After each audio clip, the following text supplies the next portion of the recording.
নমস্কার, দেখছেন Kolkata TV. Good morning Kolkata নিয়ে রয়েছে আমি তস্মিনা। শুরুতেই যে খবরে নজর রাখবো, রাজ্যের বন্যা পরিস্থিতি নিয়ে এবার প্রধানমন্ত্রীকে চিঠি মুখ্যমন্ত্রীর। ডিভিসির বিরুদ্ধে নালিশ, ম্যানমেড বন্যা বলে তোপ। অন্যদিকে মুখ্যমন্ত্রীকে চ্যালেঞ্জ শুভেন্দুর। ডিভিসির সঙ্গে সম্পর্ক ছিন্ন করার কথা বলেছেন, তাহলে বাংলার ৮টি জেলা অন্ধকারে ডুববে। তো বিরোধী দলনেতার ঝাড়খণ্ড সীমানায় পণ্যবাহী গাড়ি আটকানোর অভিযোগ, কেন্দ্রকে চিঠি দেওয়ার হুঁশিয়ারি।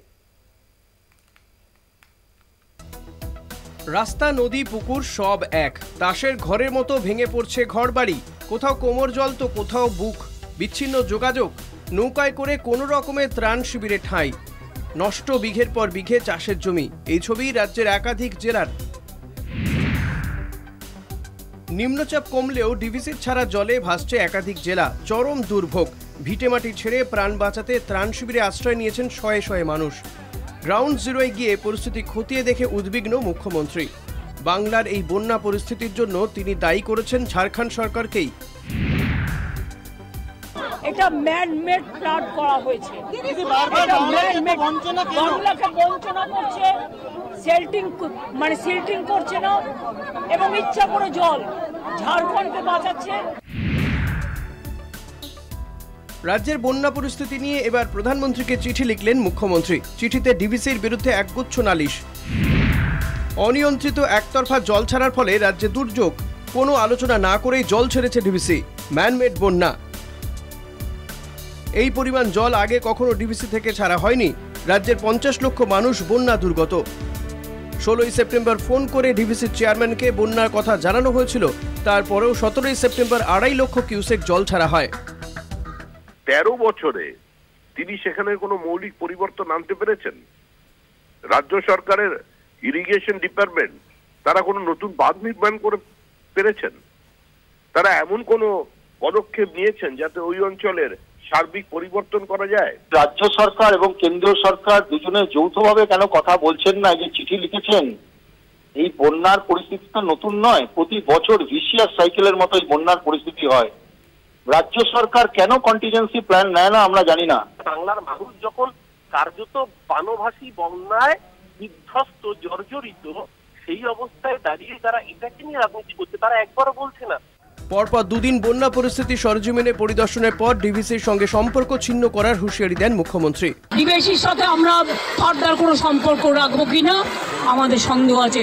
আমি সব সম্পর্ক কাট আপ করে দেবো যদি মানুষকে এইভাবে ডোবায়।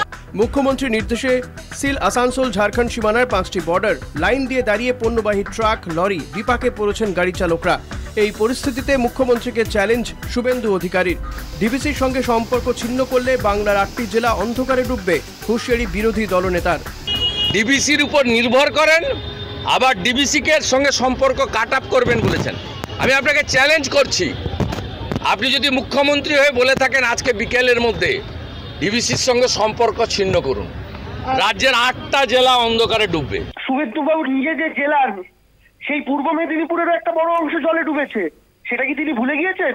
এই পূর্ব মেদিনীপুরের মানুষ 2টো লোকসভা সিটি থেকে জিতিয়েছেন, সেটা কি তিনি ভুলে গিয়েছেন? সেই মানুষগুলোর প্রতি তার দায়বদ্ধতা নেই? দক্ষিণবঙ্গে ভয়াবহ বন্যা পরিস্থিতি। একাধিক জেলায় ত্রাণ শিবিরও জলমগ্ন, বন্ধ ফেরি চলাচল। এই আবহেও তুঙ্গে রাজনৈতিক দায় ঠেলাঠেলির তরজা। তবে প্রশ্ন একটাই, কবে এই জল যন্ত্রণা থেকে মুক্তি পাবে রাজ্য? কলকাতা টিভি। মুখ্যমন্ত্রীকে চ্যালেঞ্জ শুভেন্দুর। ডিভিসির সঙ্গে সম্পর্ক ছিন্ন করার কথা বলেছেন, তাহলে বাংলার 8টি জেলা অন্ধকারে ডুববে। তো বিরোধী দলনেতা শুভেন্দু অধিকারীর। বাংলা ঝাড়খণ্ড সীমানায় পণ্যবাহী গাড়ি আটকানোর অভিযোগ।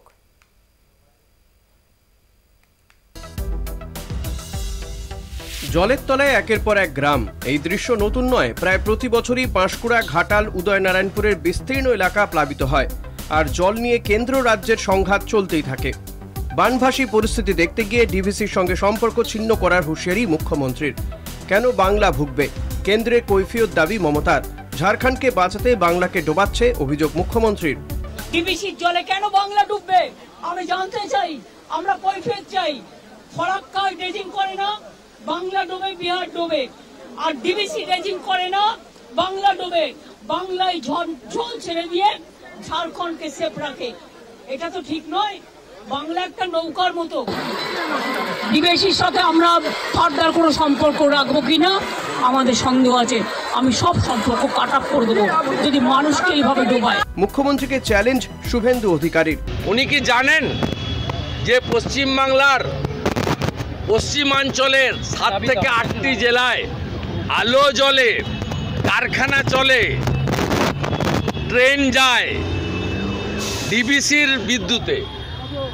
একটা পাওয়ার প্ল্যান্ট করতে পারেননি, 1 ইউনিট বিদ্যুৎ নতুন করে জেনারেশন করতে পারেননি, ডিবিসির উপর নির্ভর করেন, আবার ডিবিসিকে সঙ্গে সম্পর্ক কাট আপ করবেন বলেছেন। আমি আপনাকে চ্যালেঞ্জ করছি, আপনি যদি মুখ্যমন্ত্রী হয়ে বলে থাকেন আজকে বিকেলের মধ্যে ডিবিসির সঙ্গে সম্পর্ক ছিন্ন করুন। শুধু ডিবিসির সঙ্গে সমস্ত সম্পর্ক ছিন্নই নয়, পাঁশকুড়া, ঘাটাল, উদয়নারায়ণপুর প্রভৃতি বন্যা কবলিত এলাকা পরিদর্শন করে বাংলা ঝাড়খণ্ড সীমানা বন্ধের কথাও বলেন মুখ্যমন্ত্রী। সুতরাং 3 দিন ঝাড়খণ্ডের বর্ডার বন্ধ থাকবে, সিল থাকবে। Please send this message to Rajeev Kumar DG immediately. 3 দিন বর্ডার থাকবে বন্ধ, তার কারণ গাড়ি ঢুকলে জলে ডুবে যাবে, এটা আমি চাই না। আর ডিবিসির সাথে অল সম্পর্ক আমি তো কাট আপ করবই, because it is too much. ডিবিসির সঙ্গে সম্পর্ক ছিন্ন করে দেখান, বাংলার 8 জেলা অন্ধকারে ডুবে যাবে, হুঁশিয়ারি শুভেন্দু অধিকারীর। মুখ্যমন্ত্রী জানেন না ডেমোগ্রাফি। ঝাড়গ্রাম বর্ডারে ঝাড়খণ্ডের গাড়ি আটকালে সব পেঁয়াজ আটকাবে। ওই রাস্তা হচ্ছে নাগপুর, নাসিক, ছত্তিশগড় হয়ে বাংলায় ঢুকছে এবং এখান থেকে উত্তর পূর্বাঞ্চল, সিকিম, ভুটান, নেপালে যাচ্ছে। ভয়ঙ্কর পরিস্থিতি করেছে ওখানে একটা। আর দ্বিতীয় করেছে কুলটিতে ঝাড়খণ্ড বর্ডার, সেখানেও কয়েক হাজার গাড়ি দাঁড় করিয়ে রেখেছে। আমি অবিলম্বে মহামান্য রাজ্যপালকে এবং কেন্দ্রীয় সরকারকে অবিলম্বে প্যারামিলিটারি নামিয়ে এনএইচ অবরোধ করতে পারেন না। আমি 2টো অবধি দেখব, 2টোর পরে আমি নীতিন গডকরিকে লিখব, অমিত শাহজিকে লিখব, গভর্নরকে লিখব যে ইমিডিয়েট ওখানে ব্যবস্থা নাও। মুখ্যমন্ত্রীর হুঙ্কারের পর ঝাড়খণ্ড সীমানায় প্রচুর গাড়ি আটকানো হয়েছে। বাংলা এবং ঝাড়খণ্ড সীমান্ত বন্ধে বিপত্তি। ডুবুরডিহি জাতীয় সড়কের উপরে দাঁড়িয়ে মালবাহী truck. Asansol Jharkhand border seal করেছে পুলিশ। আসানসোলের 5টি নাকা পয়েন্টে থমকে যায় পণ্যবাহী গাড়িগুলি। পুরুলিয়া ঝাড়খণ্ড সীমান্ত সিল করল পুলিশ। আপাতত ঝাড়খণ্ডে পণ্যবাহী ট্রাক ও গাড়ি প্রবেশে নিষেধাজ্ঞা। সীমান্তে পণ্যবাহী ট্রাকের লম্বা লাইন, বিপাকে ট্রাক চালকরা। কলকাতা টিভি।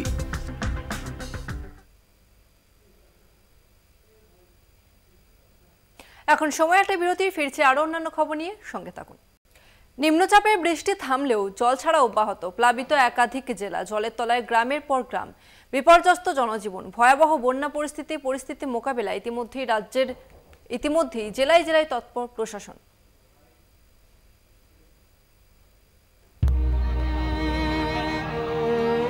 গত 24 ঘন্টায় বন্যার বলি আরও এক।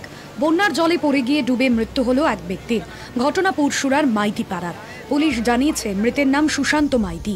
পারিবারিক কাজে ভোরে বেরিয়েছিলেন বাড়ি থেকে। এরপর বেলার দিকে হঠাৎই ভেসে ওঠে সুশান্তের দেহ। বন্যার জলে ডুবে বিঘার পর বিঘা জমি, নষ্ট হচ্ছে ধান। পুজোর মুখে দুশ্চিন্তায় কৃষকরা। বিঘার পর বিঘা জমি, ধান থেকে শুরু করে পটল, কুদ্রি, বেগুন সহ নানা সবজি পচে নষ্ট হচ্ছে, ছড়াচ্ছে দুর্গন্ধ। সরকারি সাহায্যের দিকে তাকিয়ে রয়েছেন কৃষকরা। পুজোর মুখে এমন ক্ষতিতে মাথায় হাত কৃষকদের। পশ্চিম মেদিনীপুর জেলার চন্দ্রকোনা 1 ও 2 নম্বর ব্লকের বিস্তীর্ণ এলাকা কেঠিয়া ও শিলাবতী নদীর জলে প্লাবিত। যদিও চন্দ্রকোনার বাঁকা, কাশকুলি, রামপুর, বাগপোতা এলাকায় 4-5 দিন জল কমতে শুরু করেছে উঁচু জায়গাগুলি থেকে। বানভাসী মেদিনীপুরের 80 জন আসন্ন প্রসবাকে উদ্ধার স্বাস্থ্য দফতরের। জল পেরিয়েও দুর্গতদের দুয়ারে আশা দিদিরা। তাদের উদ্ধার করে জেলার নবনির্মিত মাদারহাটগুলিতে রাখা হয়েছে। এই কাজে মূলত আশাকর্মী ও গ্রামীণ স্বাস্থ্যকর্মীরাই অগ্রণী ভূমিকা পালন করেছেন বলেও জানিয়েছেন জেলার সিএমওএইচ। ফুঁসছে ভাগীরথী, বাড়ছে জলস্তর। পূর্ব বর্ধমান ও নদিয়ার একমাত্র সংযোগকারী ফেরিঘাট বন্ধ করল পূর্ব বর্ধমান জেলা প্রশাসন। মধ্যরাত থেকে অনির্দিষ্টকালের জন্য বন্ধ হলো ফেরি ও ভেসেল চলাচল। ফেরিঘাট সহ পার্শ্ববর্তী বাসস্ট্যান্ড সহ গোটা এলাকায় ঢুকলো ভাগীরথীর জল। ভয়ঙ্কর চেহারা নিয়েছে ভাগীরথী। জল ঢোকার কারণে পূর্ব বর্ধমান ও নদিয়ার একমাত্র সংযোগকারী ফেরিঘাট নৃসিংহপুর ফেরিঘাট বর্তমানে জলের গ্রাসে। ভাগীরথী নদীতে অস্বাভাবিক জলস্তর বেড়ে যাওয়ায় এবার নবদ্বীপের ফেরিঘাট বন্ধ করল প্রশাসন। ডিভিসির ছাড়া জলে প্লাবিত হুগলির বেশ কয়েকটি গ্রাম। জলের তলায় বাড়ি, রাস্তাঘাট সহ চাষের জমি, বন্ধ গ্রামে ঢোকার রাস্তা, বিচ্ছিন্ন যোগাযোগ, একাধিক বাড়ি জলের তলায়। প্লাবিত এলাকার মানুষজনকে বিভিন্ন স্কুলে স্থানান্তরিত করা হয়েছে। ডিভিসির ছাড়া জলের কারণে বন্যা পরিস্থিতি তৈরি হয়েছে উদয়নারায়ণপুর সহ আমতা 2 নম্বর ব্লকের বেশিরভাগ গ্রাম পঞ্চায়েত এলাকায়। ভয়াবহ পরিস্থিতি আমতা 2 নম্বর ব্লকের গ্রামগুলির। এলাকার মানুষ ও গবাদি পশুর আশ্রয়স্থল এখন শিয়াগুড়ি ব্রিজে। প্রাণে বাঁচতে সেখানেই ঠাঁই হয়েছে তাদের। বেলা বাড়ার সঙ্গে সঙ্গে বাড়ছে পরিস্থিতির ভয়াবহতা। ইতিমধ্যেই প্রশাসনের পক্ষ থেকে 21টি ত্রাণ শিবির খোলা হয়েছে। নৌকো করে শুকনো খাবার ও পানীয় জল পৌঁছে দেওয়া হচ্ছে। সময় একটা বিরতি, ফিরছে বিরতির পর সঙ্গে থাকুন। অবশেষে 11 দিন পর স্বাস্থ্য ভবন চত্বর থেকে অবস্থান বিক্ষোভ প্রত্যাহার জুনিয়র ডাক্তারদের। শনিবার থেকে জরুরি পরিষেবায় যোগ দিচ্ছেন জুনিয়র ডাক্তাররা। শুক্রবার বিকেলে স্বাস্থ্য ভবন থেকে সিজিও কমপ্লেক্স পর্যন্ত মিছিল আন্দোলনকারীদের। সুরক্ষা নির্দেশিকা কার্যকর করে রাজ্য সরকারকে 7 দিনের সময়সীমা, তা না হলে ফের কর্মবিরতির হুঁশিয়ারি। এর আগে প্রতীকী শিরদাঁড়া নিয়ে লালবাজারে, আবার কখনো প্রতীকী মগজ নিয়ে স্বাস্থ্য ভবনের দরজায় নির্যাতিতার বিচার চেয়ে একাধিকবার পথে নেমেছে আন্দোলনকারী চিকিৎসকেরা। শুধু খুনি বা ধর্ষকের শাস্তি নয়, পুলিশ প্রশাসন এবং স্বাস্থ্য দপ্তরের মাথাদের সরানোর দাবিতেও সোচ্চার হন তারা। কালীঘাটে মুখ্যমন্ত্রী বাড়ির বৈঠকে সরকার আন্দোলনকারীদের দাবি মতো বেশ কিছু পদক্ষেপ করে। সরানো হয়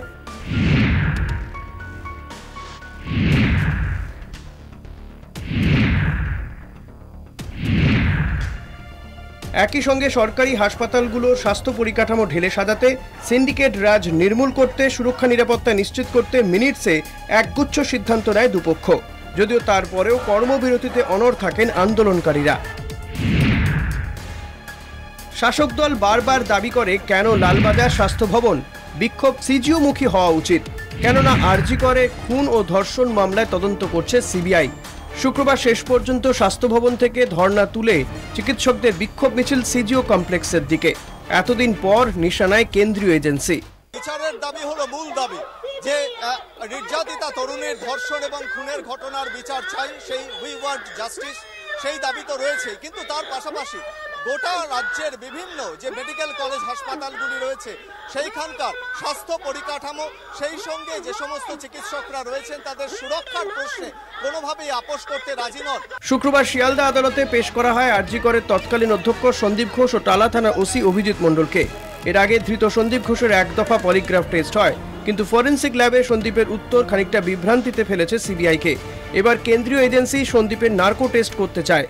সিএফএসএল এর রিপোর্ট অনুযায়ী দেখা যাচ্ছে যে সেখানে একাধিক বিভ্রান্তিকর উত্তর দিয়েছিল সন্দীপ ঘোষ এবং সেই কারণের জন্যই তার নার্কো টেস্ট করাতে চায় সিবিআই আধিকারিকরা, এবং সেই কারণের জন্যই শিয়ালদা কোর্টে সেই প্রেয়ার দেওয়া হয় যে গুজরাটে নিয়ে গিয়ে তার নার্কো অ্যানালিসিস টেস্ট করাতে চায় সিবিআই আধিকারিকরা। তদন্ত একরকম, আর তার সঙ্গে জড়িয়ে চিকিৎসা পরিষেবা। লাগাতার কর্মবিরতিতে যা বেশ খানিকটা বিপর্যস্ত। চিকিৎসকরা আংশিক কর্মবিরতি প্রত্যাহারের কথা বলেন, চিকিৎসার কাজে শুধুমাত্র জরুরি বিভাগে ফেরার কথা বলেন। সরকারি হাসপাতালে পরিকাঠামোগত উন্নয়ন, নিরাপত্তা নিশ্চিত করতে 1 সপ্তাহ সময়সীমা বেঁধে দেন সরকারকে। সরকারও শুক্রবার নির্দেশিকা জারি করে, যাতে বলা হয় হাসপাতালের নিরাপত্তা নিশ্চিত করতে দ্রুত পদক্ষেপ। হাসপাতালে পর্যাপ্ত শৌচালয়, অন ডিউটি রুম, সিসিটিভি ও পানীয় জলের পরিকাঠামো তৈরির নির্দেশ। সরকারি কলেজ ও হাসপাতালের অডিটে অবসরপ্রাপ্ত আইপিএস সুরজিৎ কর পুরকায়স্থ। হাসপাতাল ও স্বাস্থ্যকেন্দ্রে পর্যাপ্ত পুলিশ, মহিলা নিরাপত্তা কর্মী নিয়োগ। স্বাস্থ্যকর্মীদের নিরাপত্তায় একটি কেন্দ্রীয় হেল্পলাইন নাম্বার, হেল্পলাইন কন্ট্রোল রুমে প্যানিক বাটন চালু করার নির্দেশ। শূন্য পদে অবিলম্বে চিকিৎসক, নার্স, টেকনিশিয়ানদের নিয়োগ। কত তাড়াতাড়ি সেগুলো ইমপ্লিমেন্ট করা হবে, কত দ্রুত জনস্বাস্থ্যের বিষয়টিকে লাগু করা হবে, আমাদের দাবিগুলো সেগুলো যদি না হয় 27 তারিখের পর আমরা কিন্তু আবার প্রত্যেকটি কলেজের, মেডিকেল কলেজের জুনিয়র ডাক্তাররা তারা নিজেদের মধ্যে আলোচনা করে আরো তীব্রতর আন্দোলন করে এই রাজপথে ফিরব, এই প্রতিশ্রুতি আমরা রাখছি। শুক্রবার রাত থেকেই বদলে যাচ্ছে স্বাস্থ্য ভবনের এতদিনের চেনা ছবি। কাজে ফিরছেন জুনিয়র চিকিৎসকেরা। শনিবার থেকে কিঞ্জল নন্দ, অনিকেত মাহাতো, দেবাশিস হালদার, রুবেলিকা কুমাররা স্টেথোস্কোপ গলায়। স্বাভাবিক হবে পরিষেবা। কলকাতা টিভি। হাইকোর্টের নির্দেশে জেল থেকে ছাড়া পেলেন কলতান দাশগুপ্ত। ভয় পায় না, লড়াই চলবে, জুনিয়র চিকিৎসকদের আন্দোলনকে সমর্থন। মন্তব্য বাম যুবনেতার। গ্রেপ্তারিতে পুলিশের বিরুদ্ধে ষড়যন্ত্রের অভিযোগ। অর্ডার করেছে চকলেট, হ্যাঁ ওরা বাদ জন্য অর্ডার করলে করেছে। বলছি আমি এত বছর এই কাজ করেছি, আমার কোনদিন ভয় ডর লাগছে, কিন্তু এখন এটা বিবেক করাটা ঠিক হবে? এটা তো লোকের জীবন বাঁচে, তোকে তো ফাইট টু ফিনিশ করতে বলেনি। আরজিকর কাণ্ডে বিচার চেয়ে স্বাস্থ্য ভবনের সামনে ধর্নায় জুনিয়র চিকিৎসকেরা। প্রকাশ্যে আসে এক অডিও ক্লিপ। সেই ক্লিপ সমাজ মাধ্যমে পোস্ট করেন তৃণমূল নেতা কুণাল ঘোষ। অডিওয় জুনিয়র ডাক্তারদের ধর্ণা মঞ্চে হামলার ষড়যন্ত্রের কথোপকথন শোনা যায়, জানিয়ে শুরু হয় শোরগোল। কলতান একা এত বড় প্লট করছে, এটা হতে পারে না। এখানে আসল মাথা আছে কেউ পেছনে, যারা কলতান বা সঞ্জীবদের দিয়ে এই হামলাটার প্লট করাচ্ছে। এই অডিও সূত্র ধরেই প্রথমে গড়ফা থেকে গ্রেপ্তার করা হয় সঞ্জীব দাসকে, যদিও তাঁর রাজনৈতিক পরিচয় স্পষ্ট নয়। সঞ্জীব দাসকে জিজ্ঞাসাবাদে উঠে আসে বাম যুবনেতা কলতান দাশগুপ্তের নাম। বিধাননগর পুলিশ কমিশনারেট গ্রেপ্তার করে কলতানকে। গ্রেপ্তারির আগের দিনই কলকাতা টিভির বাংলা বলছে অনুষ্ঠানে বক্তা ছিলেন কলতান দাশগুপ্ত। জুনিয়র ডাক্তাররা যাদের জন্য গোটা সমাজ এই মুহূর্তে উদ্বেল হয়ে উঠছেন, সেই জুনিয়র ডাক্তারদের ওপর হামলার ছক করতেও পিছপা হচ্ছে না বাম এবং অতি বাম সংগঠন। অভিযোগটা একেবারেই মিথ্যা। এই ধরনের কোনো চক্রান্ত ইত্যাদি এইসব কোনোদিন এই বামপন্থী সংগঠন করেনি। 14 সেপ্টেম্বর থেকে 19 সেপ্টেম্বর অডিও কাণ্ডে গ্রেপ্তারির 5 দিন পর আইনি লড়াইয়ে জয় কলতানে। বৃহস্পতিবার কলকাতা হাইকোর্টে বিচারপতি রাজশ্রী ভরদ্বাজের এজলাসে মামলার শুনানি হয়। 500 টাকা বন্ডে জামিন কলতান দাশগুপ্তের। আদালতের পর্যবেক্ষণ। গ্রেপ্তারির আগে অডিও ক্লিপ কিভাবে রাজনৈতিক ব্যক্তি পেলেন? পুলিশ কেন কোনো পদক্ষেপ করল না? আদালতের অনুমতি ছাড়া গ্রেপ্তার করা যাবে না কলতানকে। আদালতের অনুমতি ছাড়া কলতানের বিরুদ্ধে তদন্তও নয়। মামলায় 4 সপ্তাহের মধ্যে হলফনামা দিতে হবে রাজ্য সরকারকে। 4 সপ্তাহের মধ্যে হলফনামা দিতে পারবেন কলতান। পুলিশের ভূমিকা তো প্রথম দিন থেকেই যথেষ্ট সন্দেহের মুখে। তথ্য প্রমাণ লোপাট করা ইত্যাদি ঘটনা, এবং এটা শুধু আজকের নয়, সুদীপ্ত সৈফুদ্দিন থেকে মহিদুল আনিস খান, পুলিশের ভূমিকা সবসময় সন্দেহের চোখেই থাকে। ফলে পুলিশ কার নির্দেশে এই কাজ করছে সেই আসল মাথার কাছে পৌঁছাতে আমাদের হবে। হ্যাঁ, ষড়যন্ত্র। কলতান ছাড়া পাওয়ার পরই তাকে কটাক্ষ করতে ছাড়ে না তৃণমূল। সমাজ মাধ্যমে পোস্ট করে কলতানকে খোঁচা কুণাল ঘোষের। জামিন কারোর হতেই পারে, কিন্তু প্রমাণিত ফোন কল আসল, ফেক নয়। কারা যেন বলেছিলেন এআই। এটা সামনে আসায় বড় চক্রান্তটা আটকে গেল। জুনিয়র ডাক্তারদের ওপর হামলা করে সরকারের ওপর দায় চাপিয়ে কি কাণ্ডটা করা হতো সেটা আর হলো না। বাকি সিপিএম কি বলছে ধরি না। আগামী 18 নভেম্বর এই মামলার পরবর্তী শুনানি। কলকাতা টিভি।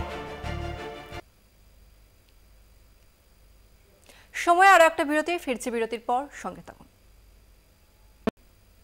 দ্বিতীয় হুগলি সেতুতে 2 লরির সংঘর্ষে মৃত্যু 2 চালকের। ডিভাইডার টপকে অন্য লেনে ঢুকে পড়ায় দুর্ঘটনা, আহত হয় আরও 2 জন। ঘটনার পর প্রায় 1 ঘন্টা বন্ধ থাকে হাওড়া কলকাতাগামী রাস্তা। আর এই নিয়ে আরো বিস্তারিত জানবো, আমাদের সঙ্গে রয়েছে প্রতিনিধি জগন্নাথ সামন্ত। জগন্নাথ, বিস্তারিত জানতে চাইবো।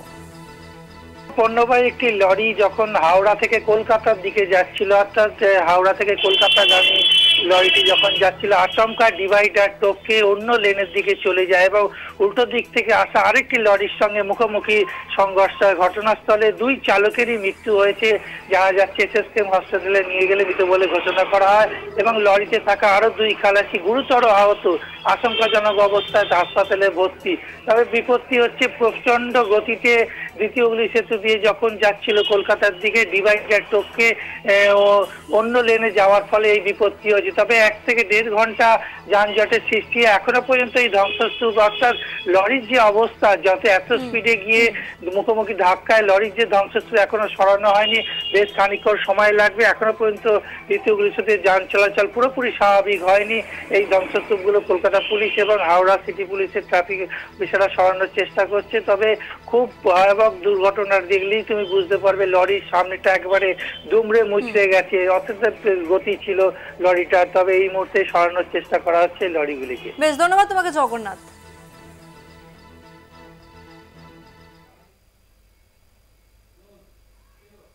গুড মর্নিং কলকাতা আজকের মতো এই পর্যন্তই। দেখতে থাকুন কলকাতা টিভি, রাত দিন 7 দিন।